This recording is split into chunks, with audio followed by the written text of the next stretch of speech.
रांचीमध्ये भरती परीक्षेत घोटाळा झाल्याचा आरोप करत विद्यार्थी रस्त्यावर बॅरिकेड्स पाडून विधानसभेकडे जाण्याचा प्रयत्न, विद्यार्थ्यांना रोखण्यासाठी पोलिसांचा पाण्याचा मारा. मध्य प्रदेशातील भाजप खासदार जनार्दन मिश्रा यांचं वादग्रस्त विधान, इथेनॉल मिश्रित पेट्रोलला विरोध करणाऱ्यांवर टीका करताना वादग्रस्त विधान. मिश्रा यांच्या विधानामुळे राजकारण तापण्याची शक्यता. शरद पवारांच्या राष्ट्रवादीच्या 8 खासदारांनी घेतली पंतप्रधान मोदींची भेट, मतदारसंघातील प्रश्नांवर चर्चा. फुले साठे तुकडोजी महाराजांना भारतरत्न देण्याची मागणी.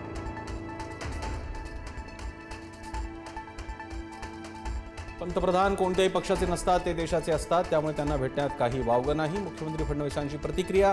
अशा भेटींकडे वेगळ्या दृष्टीने पाहण्याची गरज नाही, मुख्यमंत्र्यांचं आवाहन.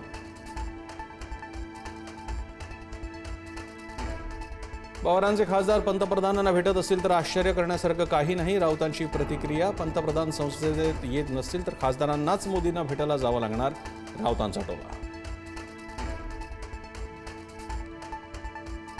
ठाकरे गटाच्या 6 फुटीर खासदारांसंदर्भात आज सुनावणी. उद्धव ठाकरेंच्या शिवसेनेकडून सुप्रीम कोर्टात आव्हान. 6 खासदारांच्या विलिनीकरणाला स्थगिती देण्याची मागणी. लोकसभा अध्यक्षांच्या मंजुरीचा निर्णय चुकीचा, असा आक्षेप. गृहमंत्री अमित शहा आज लोकसभेत हजर राहणार. शहा संसदेत आल्यावर गदारोळाची शक्यता. शहा आज लोकसभेत 2 विधेयकं सादर करणार. विद्यार्थी आंदोलनातील लाठीचार्जवर काय बोलणार, याकडेही लक्ष.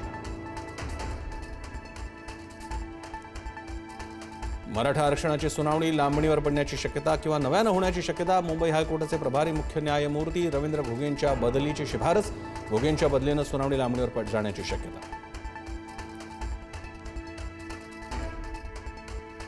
पंतप्रधान मोदी यांनी घेतली कॉमनवेल्थ स्पर्धेतील पदक. विजेत्या खेळाडूंची भेट. खेळाडूंशी मनमोकळेपणाने साधला संवाद. उत्तम कामगिरी केल्याबद्दल खेळाडूंचं केलं कौतुक.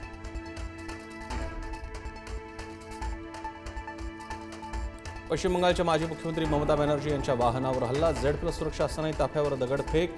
कार्यकर्त्यांच्या कुटुंबियांची भेट घेण्यासाठी जात असतानाची घटना. मुसळधार पावसामुळे अमरनाथ यात्रा दोन्ही मार्गांवरून स्थगित. चंदनवाडी आणि बालटाल मार्गांवरील खराब झालेल्या भागांची दुरुस्ती सुरू. अमरनाथ यात्रा पुन्हा सुरू होण्याची शक्यता कमी.